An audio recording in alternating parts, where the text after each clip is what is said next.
નમસ્તે વિદ્યાર્થી મિત્રો, આજે આપણે એક નવું પ્રકરણ, નવું ચેપ્ટર, છઠ્ઠું ચેપ્ટર સ્ટાર્ટ કરવાનું છે, જે ખૂબ અગત્યનું ચેપ્ટર છે. આપણા અભ્યાસક્રમની અંદર આમ જુઓ તો સૌથી અગત્યનું પ્રકરણ એટલે છઠ્ઠું ચેપ્ટર, ઓબ્જેક્ટ આધારિત ખ્યાલો.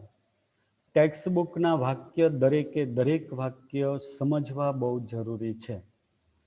તો આ ચેપ્ટરની અંદર આપણે બધા શબ્દો સમજવાનો પ્રયત્ન કરીશું.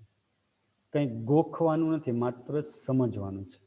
બહુ નાનું એવું પ્રકરણ છે, બધા શબ્દો આપણને સમજ પડે એ બહુ જરૂરી છે. તો બાળકો, પ્રકરણ 6 જે છે એની અંદર આપણે જે અભ્યાસ કરવાનું છે એ બધા શબ્દો શીખવાના છે. બાળકો, પ્રોગ્રામિંગ ભાષા છે ને એ બે પ્રકારની હોય. માર્કેટની અંદર ઘણી બધી પ્રોગ્રામિંગ ભાષા છે, પણ એમાં જે પ્રોગ્રામિંગ ભાષા છે ને બે પ્રકારની આવે. એનું વર્ગીકરણ બે ભાગમાં કરવામાં આવ્યું છે. એક તો ઓબ્જેક્ટ આધારિત પ્રોગ્રામિંગ ભાષા અને બીજું પ્રક્રિયાગત પ્રોગ્રામિંગ ભાષા. તો શરૂઆતના સમયમાં પ્રક્રિયાગત પ્રોગ્રામિંગ ભાષા હતી. હવે ઓબ્જેક્ટ આધારિત પ્રોગ્રામિંગ ભાષાની શરૂઆત શા માટે કરવામાં આવી, એની જરૂરિયાત શા માટે ઉદ્ભવી, એ આપણે આ પ્રકરણની અંદર અભ્યાસ કરીશું. તો ઓબ્જેક્ટ આધારિત પ્રોગ્રામિંગ ભાષા જે છે એને લગતો કોન્સેપ્ટ આપણે આ ચેપ્ટરની અંદર જોવાનો છે. તો ચેપ્ટરનું નામ છે ઓબ્જેક્ટ આધારિત ખ્યાલો અને કુલ ગુણ 10 માર્ક. આ ચેપ્ટરમાંથી આપણે ટોટલ 10 MCQ હશે. તો એમાં આપણે બધા શબ્દો વ્યવસ્થિત સમજવાનો પ્રયત્ન કરીશું. અત્યારે આપણે બાળકો એવા ટેકનોલોજી યુગની અંદર છીએ કે જ્યાં ઝડપથી સોફ્ટવેર બનવા પડે, ઝડપથી એપ્લિકેશન બનવી જોઈએ, ઝડપથી એમાં સુધારા થવા જોઈએ. તો આ બધા કાર્યો માટે ઓબ્જેક્ટ આધારિત પ્રોગ્રામિંગ ભાષા બેસ્ટ છે. પ્રક્રિયાગત પ્રોગ્રામિંગ ભાષા અને ઓબ્જેક્ટ આધારિત પ્રોગ્રામિંગ ભાષા વચ્ચેનો તફાવત શું છે એ આપણે આ ચેપ્ટરની અંદર અભ્યાસ કરીશું. એટલે તમને ખબર પડશે કે કોઈ પણ સોફ્ટવેર ડિઝાઇન કરવું હોય તો બેસ્ટ છે ઓબ્જેક્ટ આધારિત પ્રોગ્રામિંગ ભાષા. અને અત્યારે સૌથી વધારે કોઈ પ્રોગ્રામિંગ કોન્સેપ્ટ વપરાતો હોય તો તે બાળકો છે ઓબ્જેક્ટ આધારિત પ્રોગ્રામિંગ ભાષા. તો એ ચેપ્ટરની અંદર આપણે અભ્યાસ કરીશું કે ઓબ્જેક્ટ આધારિત એટલે શું, ઓબ્જેક્ટ એટલે શું. આ બધું આપણે આ ચેપ્ટરની અંદર અભ્યાસ કરીશું. આ પ્રકરણ 10 માર્કનું છે. તો વ્યવસ્થિત સમજવાનો પ્રયત્ન કરીએ. આપણા ટેક્સ્ટ બુકના જે વાક્યો છે તે સમજવાનો પ્રયત્ન કરીએ કે આપણે આજે ઇન્ટરનેટ, વેબસાઇટ અને વેબ આધારિત પ્રક્રિયાનો યુગમાં છીએ કે જ્યાં વિનિયોગનો ઝડપી વિકાસ તેમજ સોર્સ કોડનો પુનઃ ઉપયોગ ઘણો અગત્યનો છે. એટલે બાળકો, કોઈ પણ એપ્લિકેશન છે ઝડપથી ડેવલપ થવી જોઈએ.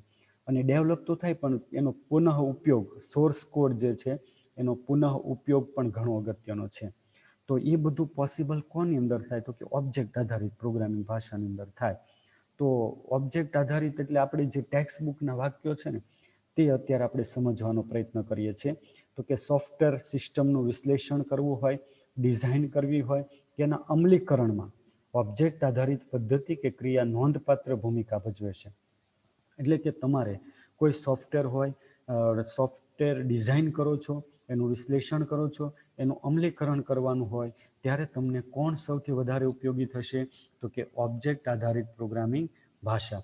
ઓબ્જેક્ટ આધારિત પદ્ધતિનો ઉપયોગ કરીને બનાવવામાં આવેલા સોફ્ટવેર વધુ વિશ્વસનીય છે અને તેની જાળવણી, પુનઃ ઉપયોગ અને તેના વિકાસનું કાર્ય ખૂબ સરળ છે. એટલે બાળકો, આ બધા ઓબ્જેક્ટ આધારિત પ્રોગ્રામિંગ ભાષાના ફાયદા છે કે શા માટે આપણે ઓબ્જેક્ટ આધારિત પ્રોગ્રામિંગ ભાષાનો ઉપયોગ કરવો જોઈએ. તો કે ઓબ્જેક્ટ આધારિત પ્રોગ્રામિંગ ભાષાનો ઉપયોગ કરો અને જે સોફ્ટવેર બનાવો એ વધુ વિશ્વસનીય હશે. કેમ કે એની અંદર ડેટાની સુરક્ષા જળવાશે. પછી એની જાળવણી કરવી, એનો પુનઃ ઉપયોગ કરવો અને એના વિકાસનું કાર્ય પણ કેવું થશે, ઝડપી થશે. આ ઓબ્જેક્ટ આધારિત પ્રોગ્રામિંગ ભાષાના આપણે અત્યારે ફાયદા શીખીએ છીએ.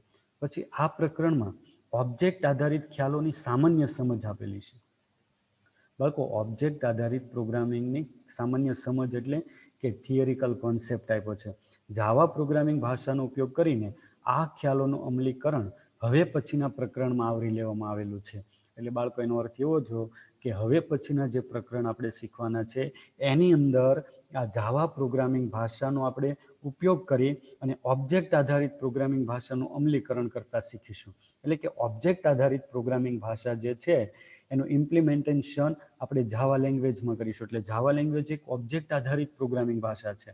તો એ જાવા પ્રોગ્રામિંગ ભાષા આપણે આગળના જે પ્રકરણો છે એની અંદર અભ્યાસ કરીશું. અને બહુ સરસ મજાની લેંગ્વેજ છે જે તમને આગળ પણ બહુ ઉપયોગી થશે. તો નેક્સ્ટ આપણે વાત કરીએ તો કે પરિચય. હવે શરૂઆત કરીએ કે ઓબ્જેક્ટ આધારિત પ્રોગ્રામિંગ ભાષા જે છે એની શરૂઆત ક્યારે થઈ? તો બાળકો 1960ની અંદર ઓબ્જેક્ટ આધારિત કોન્સેપ્ટની શરૂઆત થઈ 1960માં. જો ઓબ્જેક્ટ આધારિત પ્રોગ્રામિંગની શરૂઆત 1960ના સમયગાળામાં થઈ. એટલે શું 1960માં જ્યારે ઓબ્જેક્ટ આધારિત પ્રોગ્રામિંગ ભાષાની શરૂઆત થઈ એટલે તરત જ એનો ઉપયોગ કરી અને સોફ્ટવેર ડિઝાઇન કરવામાં નહોતા આવતા, પણ એના માટે ઘણી બધું થોડીક રાહ જોવામાં આવી કે ખરેખર આનાથી સોફ્ટવેર ડિઝાઇન કરીશું તો કોઈ પ્રોબ્લેમ તો નહીં થાય ને, કેમ કે ત્યારે માર્કેટની અંદર પ્રક્રિયાગત પ્રોગ્રામિંગ ભાષાનું વર્ચસ્વ હતું જ, પણ પ્રક્રિયાગત પ્રોગ્રામિંગ ભાષામાં કોડની જટિલતા બહુ હતી. બરાબર, તો એ જટિલતા દૂર કરવા માટે 1960ની અંદર ઓબ્જેક્ટ આધારિત પ્રોગ્રામિંગ ભાષાની શરૂઆત થઈ. બરાબર, પછી 1980ના દાયકાની મધ્યથી નવા સોફ્ટવેર બનાવવામાં પ્રોગ્રામિંગની તે મુખ્ય પદ્ધતિ બની ગઈ. એટલે નવા સોફ્ટવેર બનાવવા માટેની મુખ્ય પદ્ધતિ ક્યારે બની? એટલે ઓબ્જેક્ટ આધારિત પ્રોગ્રામિંગ ભાષાનો ઉપયોગ કરી અને નવા સોફ્ટવેર બનાવવાની જો શરૂઆત થઈ હોય ને તો 1980માં. એની શરૂઆત 1960માં થઈ. ઓબ્જેક્ટ આધારિત પ્રોગ્રામિંગ ભાષાની શરૂઆત 1960માં થઈ, પણ ઓબ્જેક્ટ આધારિત પ્રોગ્રામિંગ ભાષાનો ઉપયોગ કરીને સોફ્ટવેર બનાવવાની જે વાત આવતી હોય, સોફ્ટવેર બનાવવાની જે શરૂઆત થઈ હોય તો એ 1980ના મધ્ય દાયકામાં.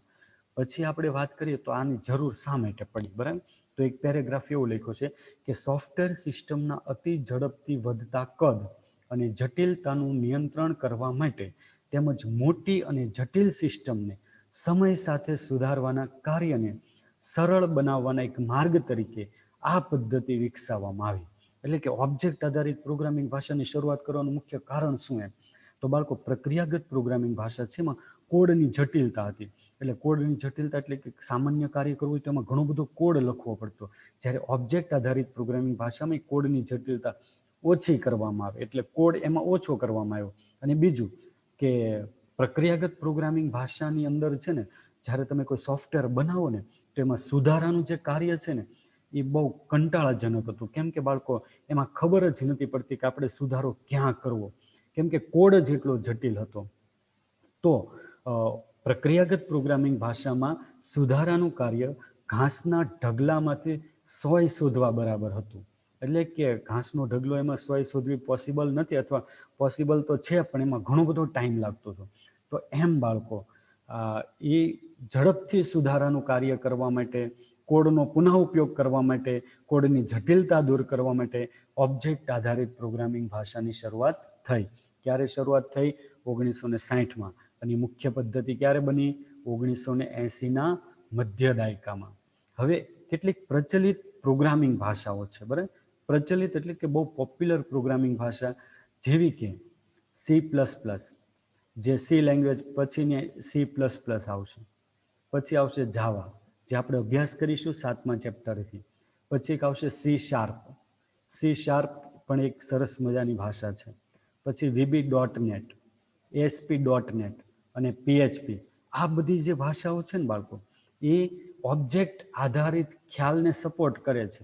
એટલે આ બધી ભાષાને આપણે ઓબ્જેક્ટ આધારિત પ્રોગ્રામિંગ ભાષા છે એવું કહી શકાય, કેમ કે ઓબ્જેક્ટ આધારિત પ્રોગ્રામિંગને સમર્થન આપે છે. તો આની અંદર સી લેંગ્વેજ નથી. એટલે બાળકો આપણે 10મા ધોરણની અંદર જે સી લેંગ્વેજ શીખીને આવ્યા છે, કોઈ પણ ભાષાની શરૂઆત કરો ને બાળકો એટલે તમારે સી લેંગ્વેજથી સ્ટાર્ટ કરવાનું હોય. અને સી ભાષા જે છે એ પ્રક્રિયાગત પ્રોગ્રામિંગ ભાષા છે, એટલે અહીંયા લિસ્ટમાં નથી. કેમ કે અહીંયા લિસ્ટ કોનું આપ્યું છે? કે જે ઓબ્જેક્ટ આધારિત પ્રોગ્રામિંગ ભાષાને સમર્થન આપતા હોય એવી બધી ભાષાઓ છે. તો C++, જાવા, C#, જે લખેલું છે એને આપણે C# બોલીશું. C#, VB.NET, ASP.NET અને PHP. આ બધી ભાષાઓ જે છે ને એ ઓબ્જેક્ટ આધારિત પ્રોગ્રામિંગ ભાષાઓને સમર્થન આપે છે. બરાબર, તો હવે જે થોડોક થિયરિકલ કોન્સેપ્ટ જોઈએ કે પ્રોગ્રામિંગ રીતને આપણે બે પ્રકારમાં વહેંચી શકીએ. એક તો છે પ્રક્રિયાગત પ્રોગ્રામિંગ, જેને અંગ્રેજીમાં કહેવાય structured or procedural programming and object આધારિત પ્રોગ્રામિંગ, જેને આપણે અંગ્રેજીમાં કહીશું ઓબ્જેક્ટ ઓરિએન્ટેડ પ્રોગ્રામિંગ. તો બાળકો, મેં તમને હમણાં વાત કરી એમ પ્રોગ્રામિંગ ભાષાનું વર્ગીકરણ કેટલા ભાગમાં કરવામાં આવ્યું છે? 2 ભાગમાં. એક તો પ્રક્રિયાગત પ્રોગ્રામિંગ અને બીજું ઓબ્જેક્ટ આધારિત પ્રોગ્રામિંગ. તો હવે બંને પ્રોગ્રામિંગ ભાષાનો આપણે તફાવત જોઈએ એટલે ખબર પડે કે પ્રક્રિયાગતમાં શું આવે ને ઓબ્જેક્ટ આધારિતમાં શું આવે, શા માટે આપણે ઓબ્જેક્ટ આધારિત પ્રોગ્રામિંગ ભાષાનો અભ્યાસ કરવો જોઈએ, એ હવે આપણને વધારે ખ્યાલ આવશે. તો બંને વચ્ચેનો આપણે તફાવત જોઈએ. તો શરૂઆત કરીએ આપણે તો કે પ્રક્રિયાગત પ્રોગ્રામિંગ, જેને આપણે અંગ્રેજીમાં કહેવાય સ્ટ્રક્ચર ઓર પ્રોસિજરલ પ્રોગ્રામિંગ લેંગ્વેજ. તો પ્રક્રિયાગત પ્રોગ્રામિંગમાં આપણું કેન્દ્ર બિંદુ ડેટા ઉપરની કાર્યપ્રણાલી તેમજ પ્રક્રિયાઓ લખવામાં કેન્દ્રિત રહે છે. એટલે જો તમે પ્રક્રિયાગત પ્રોગ્રામિંગ ભાષાનો ઉપયોગ કરી અને કોઈ સોફ્ટવેર બનાવો છો તો તમારું કેન્દ્ર સ્થાન શું હોય, તમારું કેન્દ્ર બિંદુ શું હોય? તો કે ડેટા ઉપરની કાર્યપ્રણાલી લખવામાં એટલે કે ફંક્શન્સ લખવામાં અને એની પ્રક્રિયા લખવામાં હોય છે. પ્રક્રિયા એટલે પ્રોસિજર્સ. ઉદાહરણ તરીકે પુસ્તકાલય વિનિયોગ સોફ્ટવેર માટે આપણે પુસ્તકાલયના વિનિયોગની બધી પ્રક્રિયા બાબત વિચારીશું અને આપણું ધ્યાન એટલે કે ધારો કે તમારે લાઇબ્રેરી મેનેજમેન્ટને લગતો સોફ્ટવેર બનાવવો છે તો આપણું ધ્યાન ક્યાં હોય? એટલે કે આપણે લાઇબ્રેરી મેનેજમેન્ટને લગતો સોફ્ટવેર બનાવવો હોય તો આપણે કઈ કઈ પ્રક્રિયાઓ વિશે વિચારીશું અથવા તો કઈ કઈ કાર્યપ્રણાલી વિશે વિચારીશું એ આપણે નક્કી કરવાનું હોય. કેમ કે જો તમે પ્રક્રિયાગત પ્રોગ્રામિંગ ભાષાનો ઉપયોગ કરી અને સોફ્ટવેર બનાવો તો તમારે બધી પ્રક્રિયાઓ વિશે વિચારવું પડે. કેવી પ્રક્રિયા? લાઇબ્રેરી મેનેજમેન્ટને લગતો સોફ્ટવેર બનાવો તો તમારે કેવી પ્રક્રિયાઓ વિશે વિચારવું પડે? તો એક તો વિદ્યાર્થીની નોંધણી કરવી એટલે કે સ્ટુડન્ટ રજિસ્ટ્રેશન. બીજી પ્રક્રિયા આવશે પુસ્તક વિતરણ એટલે કે વિદ્યાર્થીને બુક ઇસ્યુ કરવી. ત્રીજી પ્રક્રિયા આવશે પુસ્તક પરત કરવું એટલે કે વિદ્યાર્થી આપણને બુક રિટર્ન કરે છે. અને દંડની ગણતરી કરવી એટલે કે ફાઇન કેલ્ક્યુલેશન. જો સમયસર પુસ્તક પરત ન કરે તો દંડની ગણતરી કરવી. તો આ બધી પ્રક્રિયાઓ વિશે વિચારવામાં આવે છે. જેવા વિભાગો પર આપણું ધ્યાન કેન્દ્રિત રહે છે જ્યારે તમે પ્રક્રિયાગત પ્રોગ્રામિંગ ભાષાનો ઉપયોગ કરી અને સોફ્ટવેર બનાવો તો બાળકો, પ્રક્રિયાગત પ્રોગ્રામિંગ ભાષાનો ઉપયોગ કરી અને જો આપણે સોફ્ટવેર બનાવીએ તો આપણું ધ્યાન, આપણું કેન્દ્ર બિંદુ ડેટાની કાર્યપ્રણાલી તેમજ પ્રક્રિયાઓ લખવામાં હોય છે. બરાબર? જેમ કે તમારે લાઇબ્રેરી મેનેજમેન્ટને લગતો સોફ્ટવેર બનાવવો છે તો તમે કઈ કઈ પ્રક્રિયાઓ વિશે વિચારશો? તો કે સ્ટુડન્ટનું રજિસ્ટ્રેશનની એક પ્રક્રિયા, બુક ઇસ્યુ કરવાની એક પ્રક્રિયા, બુક રિટર્નની એક પ્રક્રિયા, ફાઇન કેલ્ક્યુલેશન એટલે કે દંડની ગણતરીની એક પ્રક્રિયા જેવા વિભાગો પર આપણું ધ્યાન કેન્દ્રિત રહે છે. હવે આપણે વાત કરીશું ઓબ્જેક્ટ આધારિત પ્રોગ્રામિંગ ભાષા એટલે કે હવે ઓબ્જેક્ટ ઓરિએન્ટેડ પ્રોગ્રામિંગ લેંગ્વેજમાં શું હોય તે. તો બાળકો, ઓબ્જેક્ટ આધારિત પ્રોગ્રામિંગ ભાષા હોય ને એમાં કેન્દ્ર સ્થાને ઓબ્જેક્ટ હોય. કોણ હોય? કેન્દ્ર સ્થાને ઓબ્જેક્ટ હોય. ઓબ્જેક્ટ એટલે શું એ પણ આપણે આગળ હમણાં ડિસ્કસ કરીશું. તો ઓબ્જેક્ટ આધારિત પદ્ધતિમાં આપણા કેન્દ્ર બિંદુએ ઓબ્જેક્ટ હોય છે કે જે ડેટા તેમજ ક્રિયાત્મકતા એમ બંને એક સાથે ધરાવે છે. એટલે બાળકો, પ્રક્રિયાગત પ્રોગ્રામિંગ ભાષામાં શું હોય? ડેટા અલગ હોય, એની ક્રિયાત્મકતા અલગ હોય કે ડેટા આ છે ને એની ઉપર ક્રિયા આ કરવાની છે, એ બધું અલગ અલગ હોય. જ્યારે ઓબ્જેક્ટ આધારિત પ્રોગ્રામિંગ ભાષામાં શું હોય? ડેટા અને એની ઉપર કરવામાં આવતી ક્રિયા બધું એક સાથે ભેગું કરી અને એક ઓબ્જેક્ટ બનાવવામાં આવે છે. તો ઓબ્જેક્ટ એટલે ડેટા અને એની ઉપર કરવામાં આવતી ક્રિયાત્મકતા એમ બંને એક સાથે ધરાવે છે. એટલે ઓબ્જેક્ટ આધારિત પ્રોગ્રામિંગ ભાષામાં કેન્દ્ર સ્થાને કોણ હોય? ઓબ્જેક્ટ હોય. કોણ હોય? ઓબ્જેક્ટ. પુસ્તકાલય વિનિયોગ બનાવવામાં આપણું ધ્યાન વિનિયોગમાં સમાવેશ વિવિધ ઓબ્જેક્ટ ઉપર કેન્દ્રિત હોય છે. એટલે કે જો તમે લાઇબ્રેરી મેનેજમેન્ટને લગતો સોફ્ટવેર બનાવો, હમણાં આપણે વાત કરીને કે તમે પ્રક્રિયાગત પ્રોગ્રામિંગ ભાષાનો ઉપયોગ કરીને સોફ્ટવેર બનાવો તો તમારે બધી પ્રક્રિયાઓ વિશે વિચારવું પડે. પણ જો તમે ઓબ્જેક્ટ આધારિત પ્રોગ્રામિંગ ભાષાનો ઉપયોગ કરી અને લાઇબ્રેરી મેનેજમેન્ટને લગતો સોફ્ટવેર બનાવશો તો તમારે બધા ઓબ્જેક્ટ વિશે વિચારવું પડે. કેમ કે એમાં કેન્દ્ર સ્થાને કોણ હોય? ઓબ્જેક્ટ હોય. તો કેવા કેવા ઓબ્જેક્ટ વિશે આપણે વિચારવું પડે?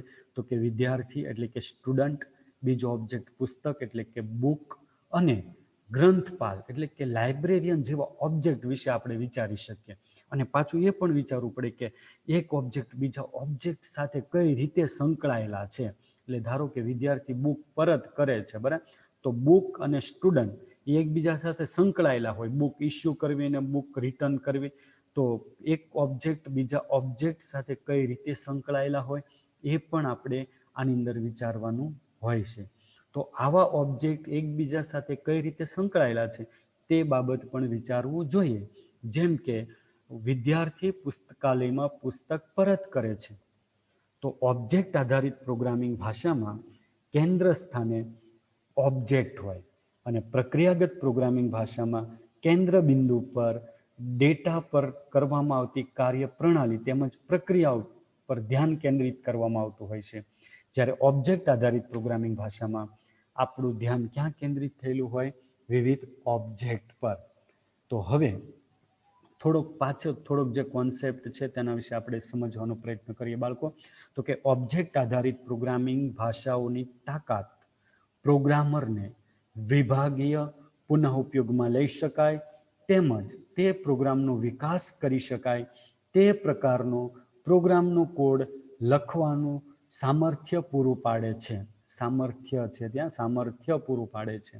એટલે બાળકો, ઓબ્જેક્ટ આધારિત પ્રોગ્રામિંગ ભાષાનો ઉપયોગ કરી અને તમે સોફ્ટવેર બનાવો, એટલે તમે ધારો કે પ્રોગ્રામર છો, તો તમને પ્રોગ્રામરને કઈ તાકાત આપે? તો કે પ્રોગ્રામને વિભાગીય કક્ષાનો બનાવવાની, એટલે કે મોડ્યુલર ટાઈપનો, એટલે કે નાના નાના મોડ્યુલમાં તમે પ્રોગ્રામને ડિવાઈડ કરી શકો અને પછી બધા મોડ્યુલને ભેગા કરી એક મોટો સોફ્ટવેર બનાવી શકાય.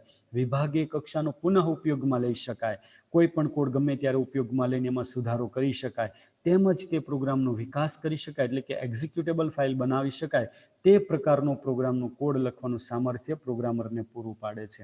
આ ઓબ્જેક્ટ આધારિત પ્રોગ્રામિંગનો ફાયદો છે.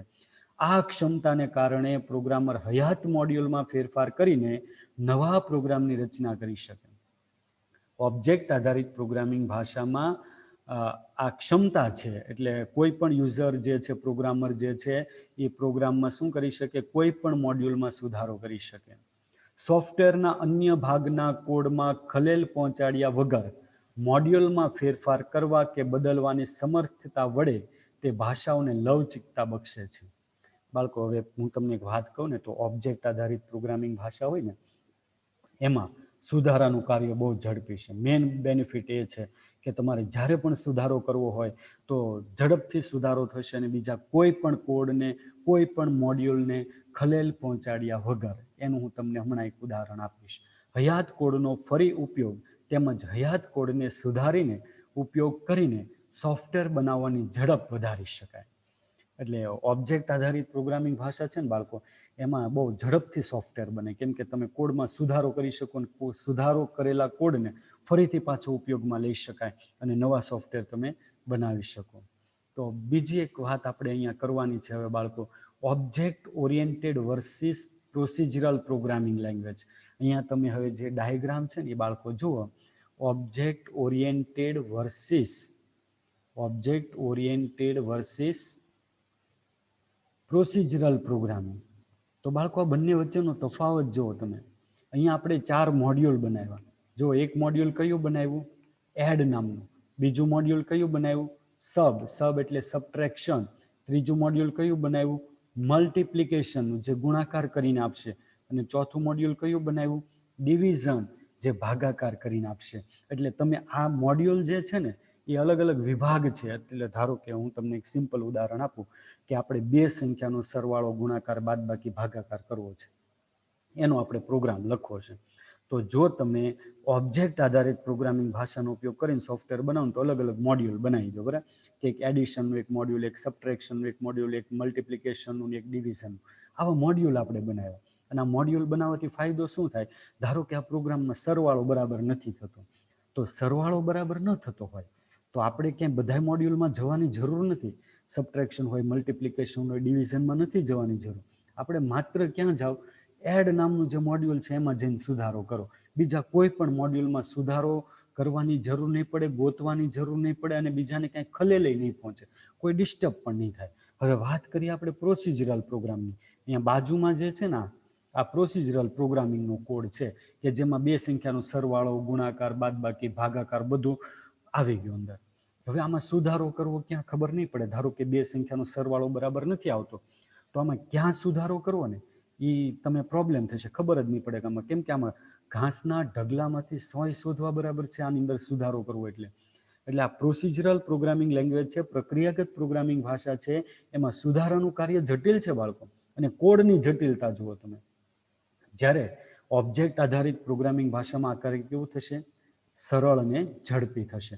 તો difference between object oriented and procedural programming language, આ બંને વચ્ચેનો તફાવત હતો. બરાબર બાળકો, હવે આપણે નેક્સ્ટ થોડીક વાત કરી લઈએ. તો એક જ મિનિટ.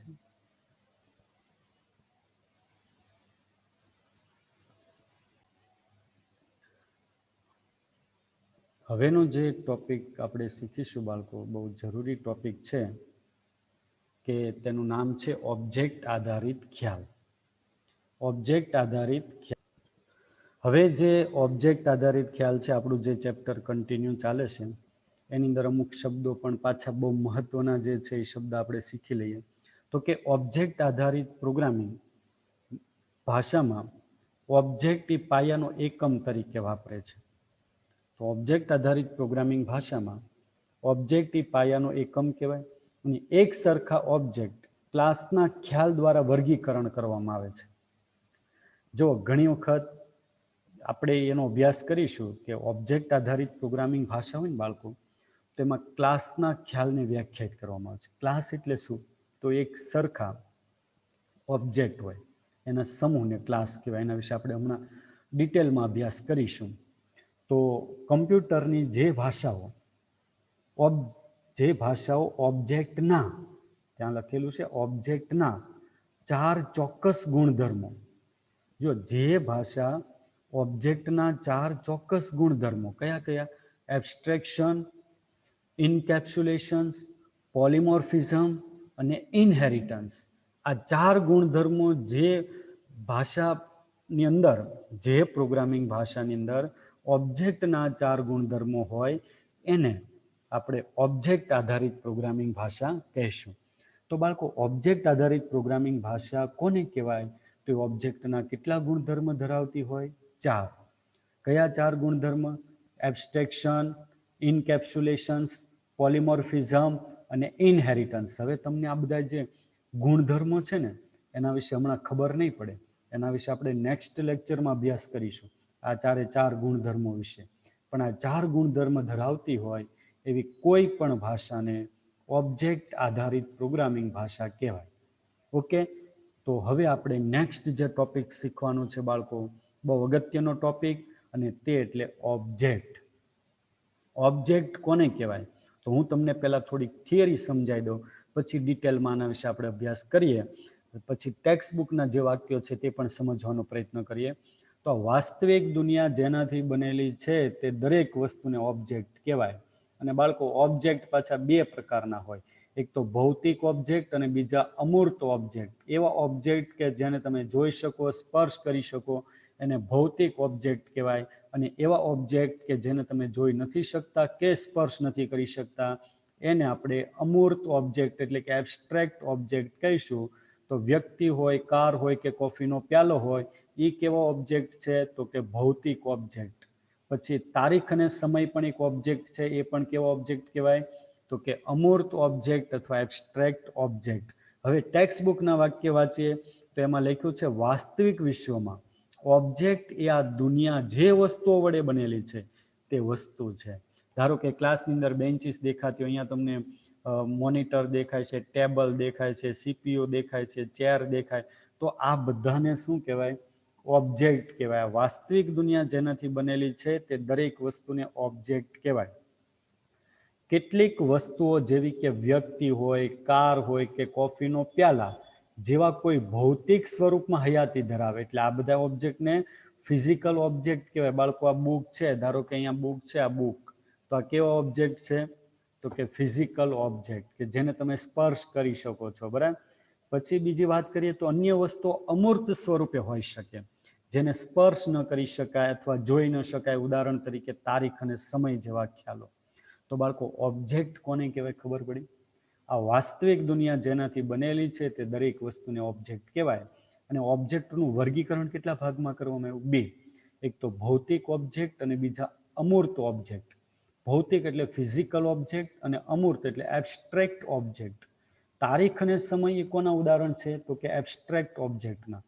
વ્યક્તિ હોય, કાર હોય કે કોફીનો પ્યાલો છે, કોના ઉદાહરણ છે? તો કે કોના ઉદાહરણ છે? ફિઝિકલ એટલે કે ભૌતિક ઓબ્જેક્ટના. હવે આપણે નેક્સ્ટ ટોપિક શીખવાનું છે બાળકો, ગુણધર્મ કે લાક્ષણિકતા. બહુ સરસ મજાનો ટોપિક છે. ગુણધર્મ કે લાક્ષણિકતાને અંગ્રેજીમાં શું કહેવાય? તો કે પ્રોપર્ટીઝ ઓર એટ્રીબ્યુટ્સ. હવે બાળકો હું તમને એક વસ્તુ સમજાવી દઉં. દરેક ઓબ્જેક્ટની એક અનન્ય ઓળખ હોય. દરેક ઓબ્જેક્ટની એક અનન્ય ઓળખ હોય અને ઓબ્જેક્ટ એની લાક્ષણિકતાથી અલગ પડે. કોનાથી અલગ પડે? લાક્ષણિકતાથી. તો એ લાક્ષણિકતાને તમે ગુણધર્મ બોલી શકો, એટ્રીબ્યુટ બોલી શકો અથવા પ્રોપર્ટી બોલી શકો. હવે ધારો કે વિદ્યાર્થી છે અને બોર્ડ છે, તો વિદ્યાર્થી પણ એક ઓબ્જેક્ટ કહેવાય અને બ્લેક બોર્ડ હોય એને પણ એક ઓબ્જેક્ટ જ કહેવાય. તો વિદ્યાર્થી અને બોર્ડ કોનાથી અલગ પડે? એની લાક્ષણિકતાથી. ધારો કે વિદ્યાર્થીઓ હોય એની લાક્ષણિકતા કેવી હોય? તો કે roll number, name, city, birth date, gender, આ બધી એની લાક્ષણિકતા હોય. તો બોર્ડની લાક્ષણિકતા કેવી હોય? તો કે હાઇટ, વિડ્થ, કલર, થિકનેસ, આ બધી બોર્ડની લાક્ષણિકતા છે. તો વિદ્યાર્થી અને બોર્ડ કોનાથી અલગ પડે છે બાળકો? લાક્ષણિકતાથી. અને દરેક ઓબ્જેક્ટની કેવી ઓળખ હોય? અનન્ય ઓળખ હોય. તો જો ટેક્સ્ટબુક પ્રમાણે આપણે વાંચીએ તો દરેક ઓબ્જેક્ટની એક અનન્ય ઓળખ હોય છે અને દરેક ઓબ્જેક્ટને એકબીજાથી અલગ ઓળખી શકાય છે. ઉદાહરણ તરીકે દરેક વ્યક્તિના નામ, શહેર, જાતિ, જન્મ તારીખ અને વ્યવસાય જેવી લાક્ષણિકતાઓ ધરાવે છે. ઓબ્જેક્ટ આધારિત પરિભાષામાં આવા લક્ષણો પ્રોપર્ટી અથવા એટ્રીબ્યુટ તરીકે ઓળખાય છે. તો આવા જે ગુણધર્મો છે એને પ્રોપર્ટી કહેવાય અથવા એટ્રીબ્યુટ કહેવાય. તો દરેક ઓબ્જેક્ટની અનન્ય ઓળખ હોય છે અને ઓબ્જેક્ટ કોનાથી અલગ પડે? લાક્ષણિકતાથી. અને લાક્ષણિકતાને શું કહેવાય? ગુણધર્મ અથવા પ્રોપર્ટી. બીજો શબ્દ શીખવાનો છે બાળકો, સ્ટેટ. સ્ટેટ એટલે કિંમત.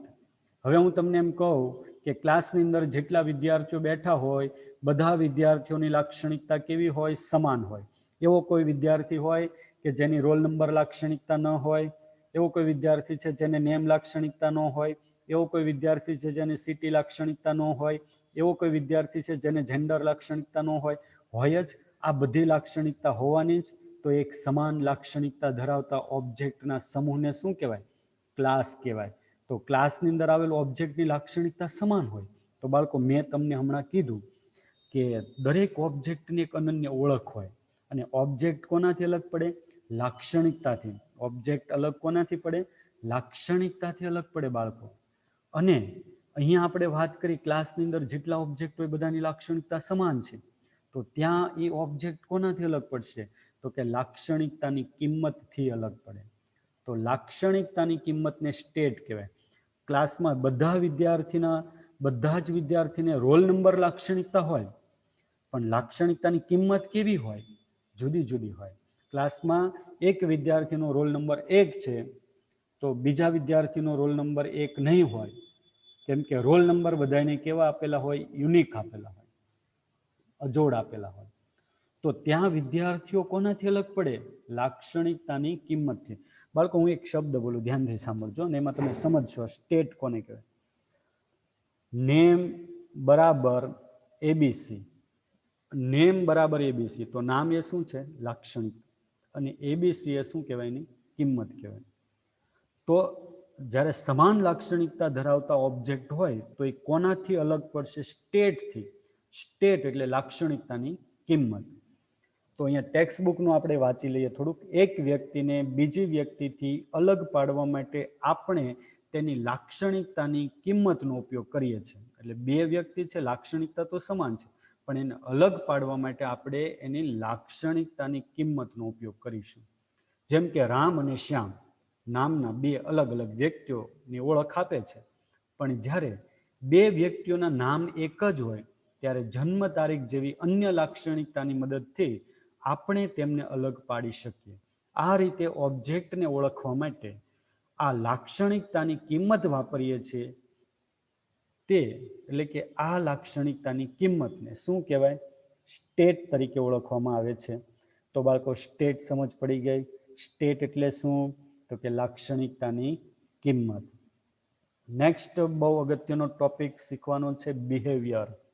બાળકો બિહેવિયર એટલે વર્તણૂક થાય, અને દરેક ઓબ્જેક્ટ હોય ને બાળકો, એના બિહેવિયર બદલાતા રહે. તમે વિદ્યાર્થીઓ છો, તમારા પણ બિહેવિયર ચેન્જ થતા હોય. હું તમને એક સિમ્પલ ઉદાહરણ આપું. ધારો કે કોઈ પણ વ્યક્તિ હોય, એ જન્મ લે, નામ ધારણ કરે, શાળામાં પ્રવેશ કરે, આ બધા એના બિહેવિયર કહેવાય. શું કહેવાય? બિહેવિયર. તમે 11મા ધોરણમાં હતા, હવે 12મા ધોરણની અંદર આવ્યા છો, તો એ તમારું બિહેવિયર થયું કહેવાય. 11મામાંથી 12મામાં આવવું એ બિહેવિયર. હવે બાળકો એક શબ્દ ધ્યાનથી સાંભળજો, એક વાક્ય બોલું એક વાક્ય પહેલા બોલી લો ને પછી વાક્ય તમને સમજાવો. લાક્ષણિકતાની કિંમત એટલે કે સ્ટેટ બિહેવિયરથી બદલાય. બિહેવિયરથી સ્ટેટ બદલાતા હોય. બિહેવિયરથી શું બદલાય? તો કે સ્ટેટ બદલાય. એટલે આ વાક્ય તમને અત્યારે ખબર નહીં પડતી શું કહેવા માંગે છે, પણ હવે તમને ઉદાહરણ આપીને સમજાવું કે બિહેવિયરથી સ્ટેટ બદલાય એટલે શું. ધારો કે અત્યાર સુધી તમે સ્ટાન્ડર્ડ લાક્ષણિકતાની કિંમત 11 લખતા. તમે 11મા ધોરણમાં હતા એટલે સ્ટાન્ડર્ડ લાક્ષણિકતાની કિંમત શું લખતા? 11 લખતા. હવે તમે 12મા ધોરણની અંદર આવ્યો છો. લાક્ષણિકતા તો એક જ છે કે સ્ટાન્ડર્ડ લાક્ષણિકતા 12મામાં હોય જ, બરાબર? તો સ્ટાન્ડર્ડ લાક્ષણિકતા લખશો, પણ એની કિંમત શું આપશો? તો કે હવે 12 આપશો. એટલે કિંમત બદલાણી. કેમ કે તમે 11મા ધોરણમાંથી 12મામાં આવ્યા છો, એ તમારું બિહેવિયર છે. અને બિહેવિયરથી શું બદલાણું? સ્ટેટ બદલાણું. એટલે અત્યાર સુધી 11 લખતા, હવે 12 લખો છો. તો બિહેવિયરથી શું બદલાય? સ્ટેટ. વાક્ય સમજ પડી? બિહેવિયર કોને કહેવાય ખબર પડી? તો હવે આપણે ટેક્સ્ટ બુકનું વાક્ય જોઈએ. ઓબ્જેક્ટ સાથે બિહેવિયર સંકળાયેલા હોય છે. ઉદાહરણ તરીકે વ્યક્તિ જન્મ લે છે, નામ મેળવે છે અને સ્થાન બદલે છે. અને આ એક વાક્ય બહુ અગત્યનું છે બાળકો. બિહેવિયર મેથડ તરીકે પણ ઓળખાય છે. Behaviour is also known as method. બિહેવિયરને અન્ય કયા નામથી ઓળખવામાં આવે છે? મેથડથી. તો બિહેવિયર એટલે મેથડ પણ કહેવાય. તમે મેથડ બોલો, ઓપરેશન બોલો કે બિહેવિયર બોલો, બધું એક જ છે. ઓબ્જેક્ટની કિંમત તેના બિહેવિયરને કારણે બદલાઈ શકે. આ વાક્ય હવે તમને ખબર પડવી જોઈએ કે ઓબ્જેક્ટની કિંમત કોને કારણે બદલાય? તો કે એના બિહેવિયરને કારણે. અત્યાર સુધી તમે સ્ટાન્ડર્ડ 11 લખતા, હવે સ્ટાન્ડર્ડ 12 લખો છો, તો 11મા ધોરણમાંથી 12મામાં આવવું એ તમારું બિહેવિયર કહેવાય. અને એને લીધે આપણે સ્ટેટ બદલાય. બિહેવિયરથી શું બદલાય? સ્ટેટ. એટલે કે ઓબ્જેક્ટની કિંમત તેના બિહેવિયરના કારણે બદલાઈ શકે છે. આ રીતે વાસ્તવિક વિશ્વમાં કોઈ પણ વસ્તુ એટલે કે ઓબ્જેક્ટ તે કયા નામથી ઓળખાય એટલે કે ઓબ્જેક્ટની આઈડેન્ટિટી હોય, તે શું છે તેની સ્થિતિ હોય એટલે કે એનું સ્ટેટ હોય, અને તે શું કરે છે એટલે કે તેનું બિહેવિયર, તેના દ્વારા વર્ણવી શકાય. તે શું કરે છે એટલે કે બિહેવિયર. તો કોઈ પણ ઓબ્જેક્ટ હોય એને આ 3 રીતે વર્ણવી શકો. એની આઈડેન્ટિટી, સ્ટેટ અને બિહેવિયરથી. તો ઓબ્જેક્ટ એટલે શું અને બિહેવિયર એટલે શું, સ્ટેટ એટલે શું, આઈ થિંક તમને આ બધા શબ્દો છે ને એ ખબર પડતી હશે. તો હવે નેક્સ્ટ જે શબ્દ શીખવાનું છે એ પણ બહુ મહત્વનો શબ્દ છે, ડેટા ફિલ્ડ. બાળકો, ઓબ્જેક્ટ આધારિત પ્રોગ્રામિંગ ભાષામાં ઓબ્જેક્ટનું વર્ણન કરતી જુદી જુદી લાક્ષણિકતા હોય ને એને ડેટા ફિલ્ડ કહેવાય. હું તમને એક ઉદાહરણ આપું. ધારો કે ઓબ્જેક્ટ આધારિત પ્રોગ્રામિંગ ભાષાનો ઉપયોગ કરીને તમે સ્કૂલ મેનેજમેન્ટને લગતો સોફ્ટવેર બનાવો, તેમાં સ્ટુડન્ટ એક ઓબ્જેક્ટ છે, બરાબર? તો એ સ્ટુડન્ટ નામના ઓબ્જેક્ટનું આપણે વર્ણન કરવું હોય તો એની લાક્ષણિકતા કઈ આવે? તો કે roll number, name, city, birthday, gender, આ બધી એની લાક્ષણિકતાઓ છે. તો ઓબ્જેક્ટ આધારિત પ્રોગ્રામિંગ ભાષામાં ઓબ્જેક્ટનું વર્ણન કરતી જુદી જુદી લાક્ષણિકતા એટલે એને શું કહેવાય? ડેટા ફિલ્ડ કહેવાય. શું કહીશું? Data field. તો ટેક્સ્ટ બુકનું વાક્ય વાંચીએ. ઓબ્જેક્ટ આધારિત પ્રોગ્રામિંગમાં ઓબ્જેક્ટનું વર્ણન કરતી જુદી જુદી લાક્ષણિકતાઓ એટલે ડેટા ફિલ્ડ તરીકે પણ ઓળખવામાં આવે છે. તો બાળકો, ડેટા ફિલ્ડ કયો, એટ્રીબ્યુટ કયો, લાક્ષણિકતા કયો, ગુણધર્મ કયો, પ્રોપર્ટી કયો, આ બધું એક જ છે. જે ઓબ્જેક્ટનું વર્ણન કરે એવી લાક્ષણિકતા એટલે એને એટ્રીબ્યુટ કહેવાય, પ્રોપર્ટી કહેવાય, ગુણધર્મ કહેવાય કે ડેટા ફિલ્ડ કહેવાય. તો આ બેઠું વાક્ય પરીક્ષામાં પૂછાય કે ઓબ્જેક્ટ આધારિત પ્રોગ્રામિંગ ભાષામાં ઓબ્જેક્ટનું વર્ણન કરતી જુદી જુદી લાક્ષણિકતાઓ એને આપણે કયા નામથી ઓળખીશું? ડેટા ફિલ્ડ તરીકે. નેક્સ્ટ છે મેમ્બર કે ફીચર્સ. મેમ્બર કે ફીચર એટલે શું? તો બહુ સિમ્પલ વસ્તુ છે બાળકો. તમને ખબર છે બિહેવિયર એટલે શું એ ખબર છે? બિહેવિયરને અન્ય કયા નામથી ઓળખવામાં આવે છે? તો કે મેથડ. તો બિહેવિયર એટલે વર્તણૂક થાય, બરાબર. તો ઓબ્જેક્ટ છે એના બિહેવિયરમાં ટાઈમ ટુ ટાઈમ ચેન્જીસ થતા હોય. તો બીજું એક શબ્દ તમને ખબર છે ડેટા એટ્રીબ્યુટ્સ. એટ્રીબ્યુટ એટલે શું એનો આપણે હમણાં અભ્યાસ કર્યો કે કોઈ પણ ઓબ્જેક્ટ હોય એની અનન્ય ઓળખ હોય, અને ઓબ્જેક્ટ કોનાથી અલગ પડે? એની લાક્ષણિકતાથી. અને લાક્ષણિકતાને શું કહેવાય? એટ્રીબ્યુટ્સ કહેવાય. તો એટ્રીબ્યુટ્સ અને બિહેવિયર કે મેથડ બંનેનો સામૂહિક ઉપયોગ, બંનેનો એક સાથે ઉપયોગ કરવામાં આવે અને જે આખી રચના તૈયાર થાય એને મેમ્બર કે ફીચર્સ કહેવાય. તો હવે ટેક્સ્ટ બુકનું વાક્ય જુઓ. ઓબ્જેક્ટ સાથે સંકળાયેલા વિવિધ ડેટા એટ્રીબ્યુટ અને બિહેવિયર મેથડને સામૂહિક રીતે તેના મેમ્બર કે ફીચર તરીકે ઓળખવામાં આવે છે. એટલે ડેટા એટ્રીબ્યુટ અને બિહેવિયર કે મેથડ બંનેનો એક સાથે ઉપયોગ કરીને જે રચના તૈયાર થાય એને આપણે કયા નામથી ઓળખીશું? મેમ્બર કે ફીચર્સ. પણ હવેનું જે ટોપિક છે બાળકો, બહુ સરસ મજાનો એક ટોપિક છે કે અર્થપૂર્ણ ઓબ્જેક્ટ. પહેલા આપણે જોઈ લઈએ.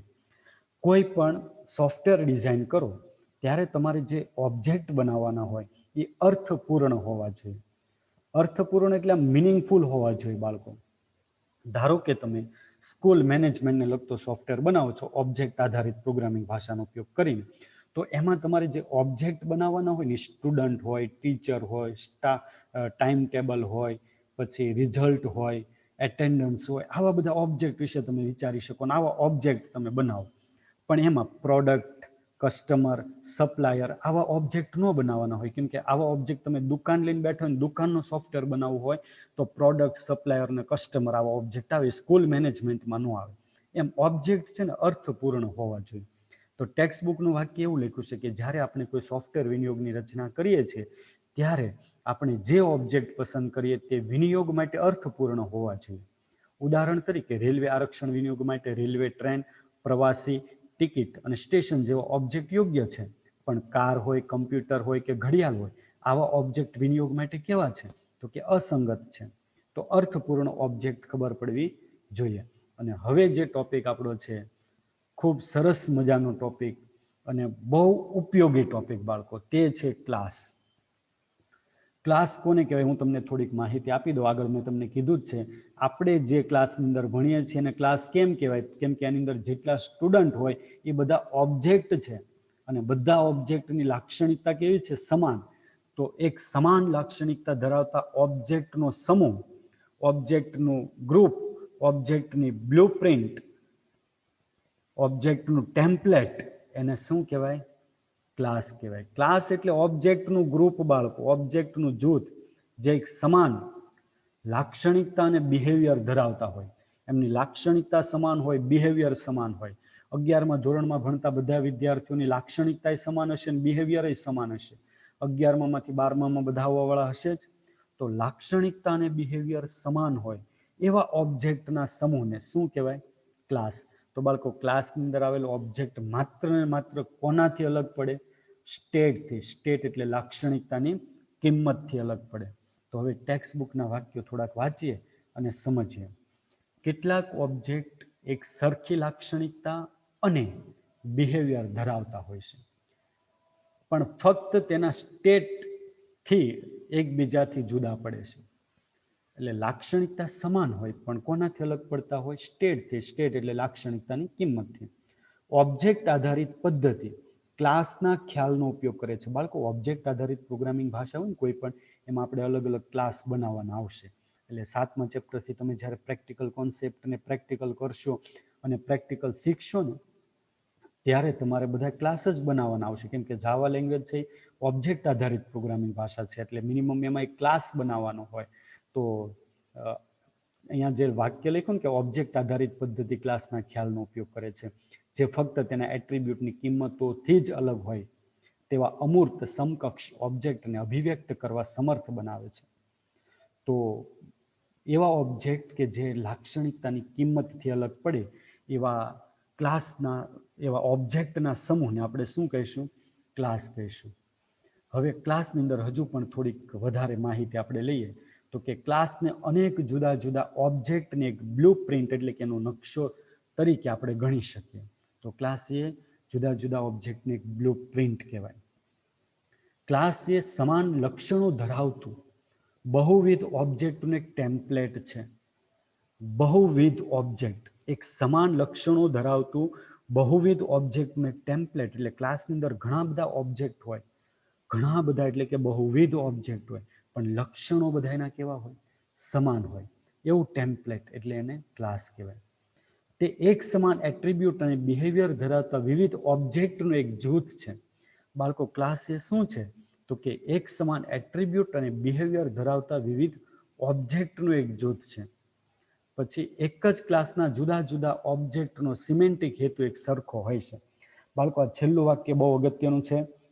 એક જ ક્લાસના જુદા જુદા ઓબ્જેક્ટનો સિમેન્ટિક હેતુ, સિમેન્ટિક પર્પઝ એક સરખો હોય. હવે બાળકો, સિમેન્ટિક પર્પઝ એટલે શું? ધારો કે 11મા ધોરણમાં જેટલા વિદ્યાર્થીઓ ભણતા હોય, અથવા તમે અત્યારે 12મા ધોરણની અંદર છો, 12માં તમે ભણો છો, તો આમાં જેટલા વિદ્યાર્થીઓ ભણે છે એ કોઈ એવા પર્પઝ સાથે, એવા ઉદ્દેશ સાથે બેઠા હોય કે આપણે નાપાસ થવું છે એટલા માટે બેઠા છે? નહીં. બધાને પાસ થવું છે એટલા માટે બેઠા હોય. તો ક્લાસની અંદર જેટલા ઓબ્જેક્ટ હોય એનું કાર્ય કરવાનું, જે એને જે પરિણામ લાવવાનું જે છે, એનો જે સિમેન્ટિક પર્પઝ છે એ કેવો હોય? સમાન હોય. સિમેન્ટિક હેતુ સમાન હોય. આ વાક્ય બહુ અગત્યનું છે. આ રીતે ક્લાસ એ કોઈ ચોક્કસ ઓબ્જેક્ટના જૂથની બધી જ સમાન લાક્ષણિકતાનો સમાવેશ કરવા માટેનો એક સર્વસાધારણ ખ્યાલ છે. બધા ઓબ્જેક્ટ, એવા ઓબ્જેક્ટ કે જેની લાક્ષણિકતાઓ સમાન હોય એવો સમૂહ, એને આપણે શું કહેવાય? ક્લાસ કહેવાય. હવે ક્લાસ અને તેના ઓબ્જેક્ટનો આપણે તફાવત જોઈ લઈએ, એટલે એક આકૃતિ જુઓ. આ છેલ્લી આકૃતિ જોઈ લો એટલે આજનો લેક્ચર અહીંયા કમ્પ્લીટ થશે. અહીંયા કયા નામનો ક્લાસ છે? તો કે પર્સન. પર્સન નામના ક્લાસની અંદર કેટલા ઓબ્જેક્ટ છે? તો કે 5.